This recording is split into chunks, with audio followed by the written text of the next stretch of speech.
African tribal dancing at Gold Reef City Theme Park near Johannesburg.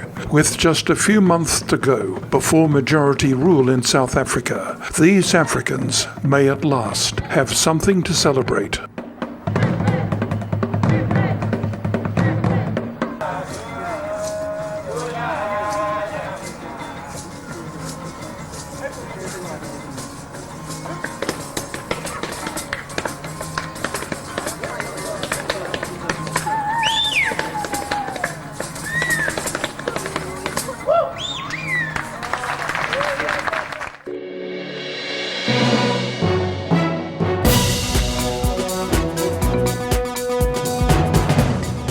Johannesburg, the city of gold, South Africa's largest city, the world's largest mining town. Beneath it lies the Great Gold-Bearing Reef, 70 kilometers long and 4,000 meters deep. It only breaks the surface at one spot, the place where Australian George Harrison first discovered gold here in 1886.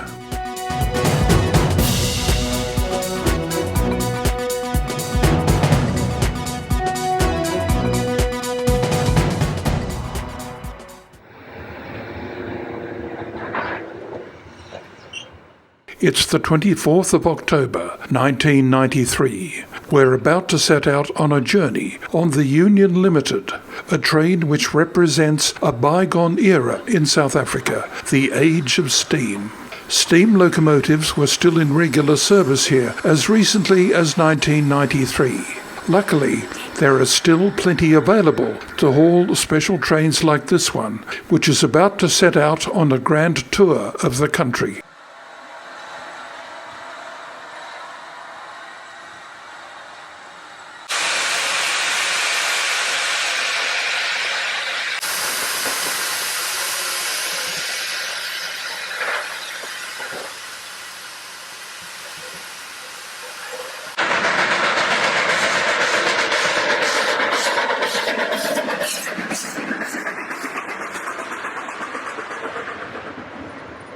To its credit, South Africa has recognized the value to its economy of a fully developed railway system. Most of the main lines are electrified at 3,000 volts DC. Coal is the main commodity that powers the trains, either by electricity generation or steam traction.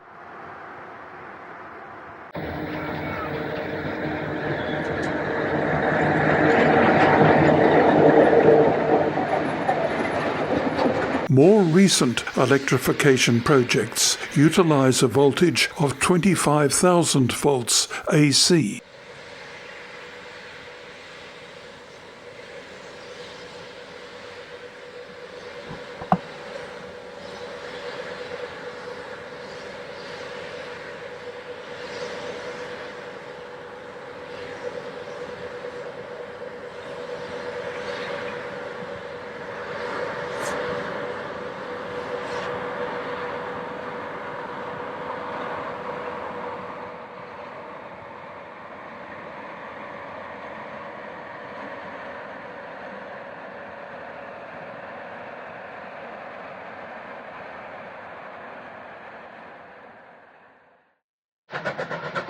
Settler country in the Eastern Cape Province is where large numbers of British immigrants arrived in the early 19th century. They were led to believe they were coming to a peaceful land of plenty. Instead, they found themselves caught up in the fierce conflict between the Boers and the Xhosa tribes, who were fighting each other over valuable grazing land.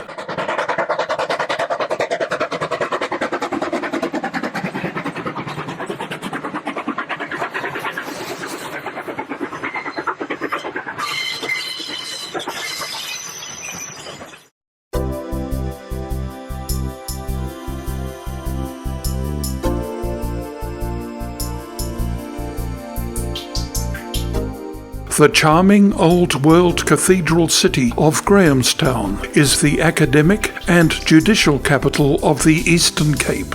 It was founded in 1812 by Colonel John Graham as a military outpost. Throughout most of the 19th century, the townspeople were constantly fighting off the savage Xhosa warriors. Today it is a centre of learning, with several fine schools and a university, attracting students from all over southern Africa. Its 40 churches still manage to draw healthy congregations.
The precipitous Tuawaterpoort Gorge, the Bewitched Water Gap, is where the Cape Town Port Elizabeth Railway passes through the rugged Swartberg Range.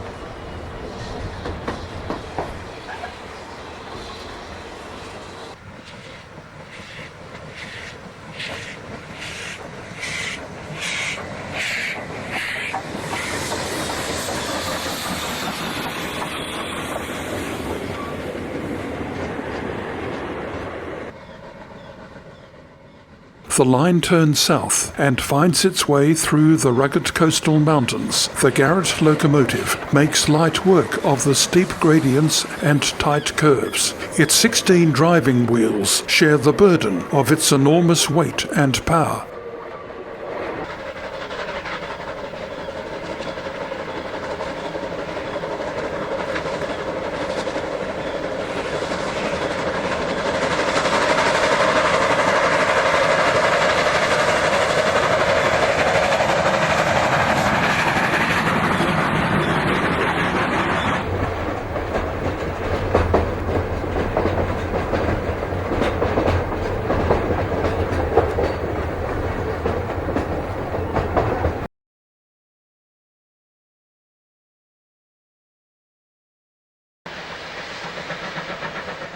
The scenic branch line between George and Knysna is now operated by the South African Railway Museum. The popular holiday tourist trains make up most of the traffic.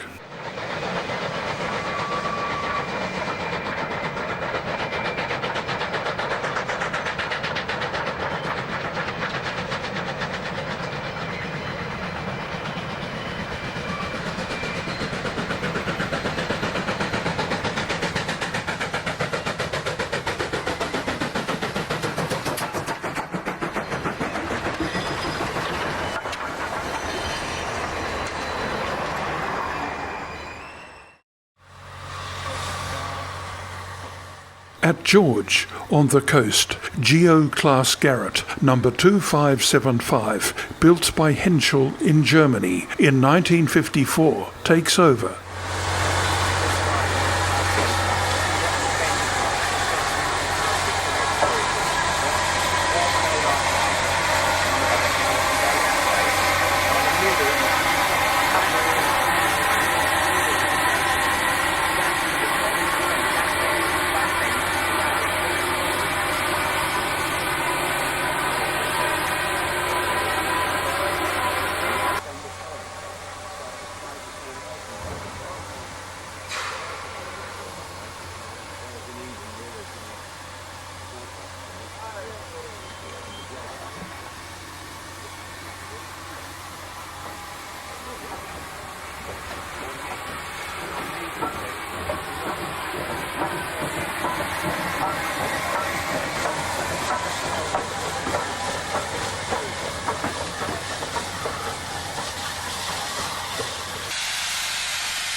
To straighten a bent cow catcher, all you need do is use the locomotive's own brute force.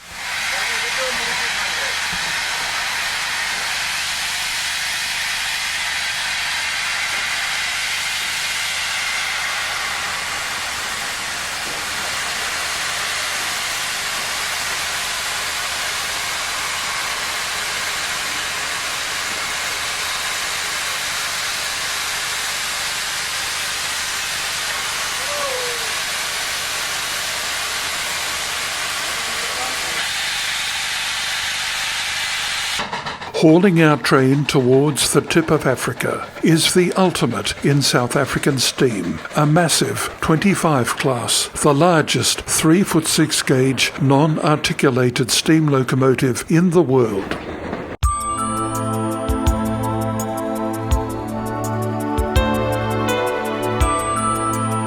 Stellenbosch, founded in 1679, is the second oldest town in South Africa, named after its founder, the first Cape Governor, Simon van der Stel.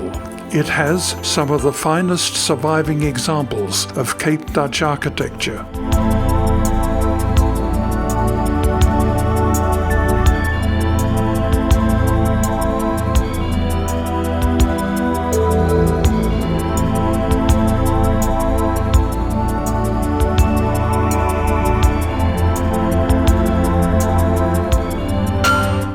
The Taal Monument, the monument to the Afrikaans language, overlooks the Paarl and Franschhoek valleys, where the youngest European language evolved from 17th century Dutch. It is the mother tongue of the Afrikaners, the South Africans of Dutch, German and French Huguenot origin.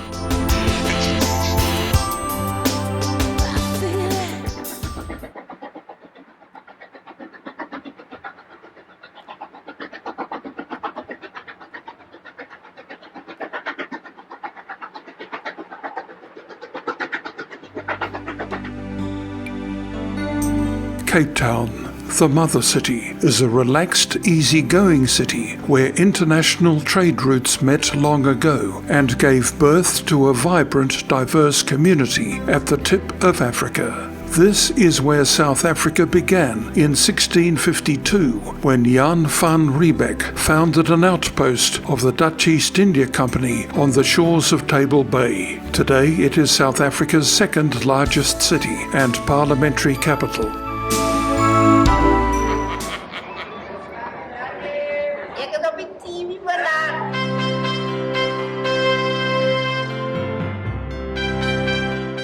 As Dutch power faded by the end of the 18th century, the British stepped in to secure the Cape and expand their influence further into Africa. To this end, railways played their invaluable part. The man who built them was Cecil John Rhodes. On the slopes of Devil's Peak is the nation's memorial to him.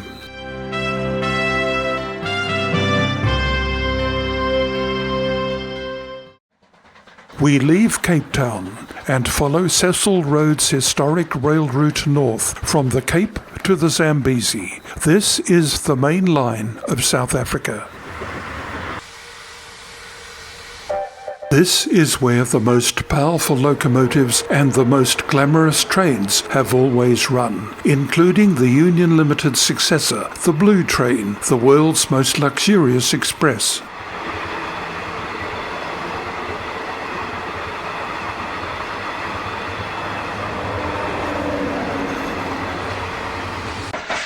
Another branch line, this one from Wolseley to Prince Alfred Hamlet, through the so-called Switzerland of South Africa.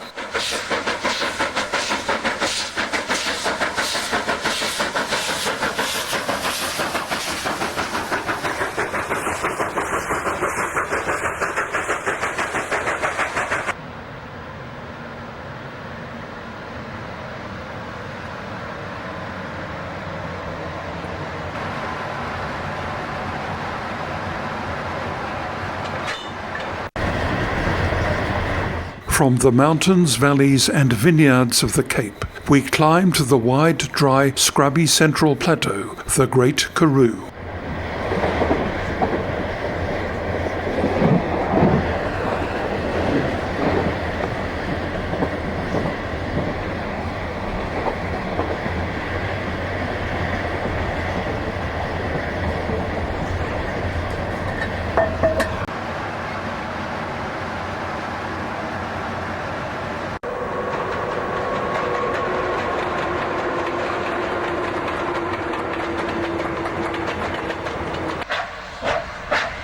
It's not just the bright livery that makes the Red Devil stand out. This engine has been rebuilt to such a degree that it qualifies for sole membership of the 26 class and the distinction of being the world's most advanced steam locomotive. In 1980, 25 class number 3450 was selected for modifications based on the gas producer combustion system that would make it more powerful, fuel efficient and environmentally friendly.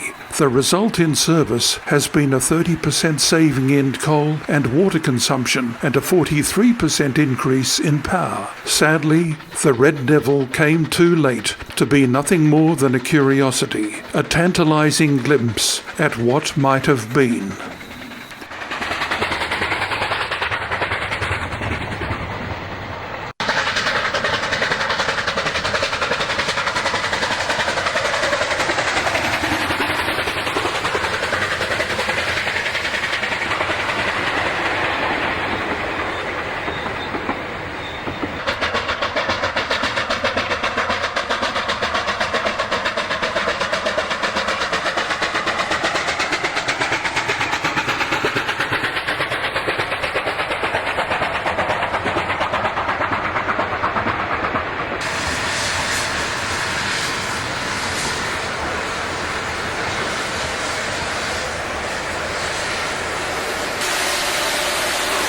The further north we go, the more colourful the locomotives become.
Remote Mafeking, the town made famous during the Anglo-Boer War siege, is where we leave Cecil Road's Cape to Zambezi Railway and turn east towards the Transvaal and Johannesburg. With our journey at an end, we express our gratitude to the train crew, who were barely outnumbered by the passengers, for a job well done.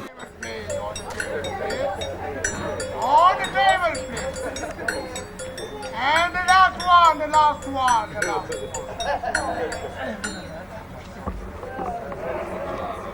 Running calf, Willie Hall.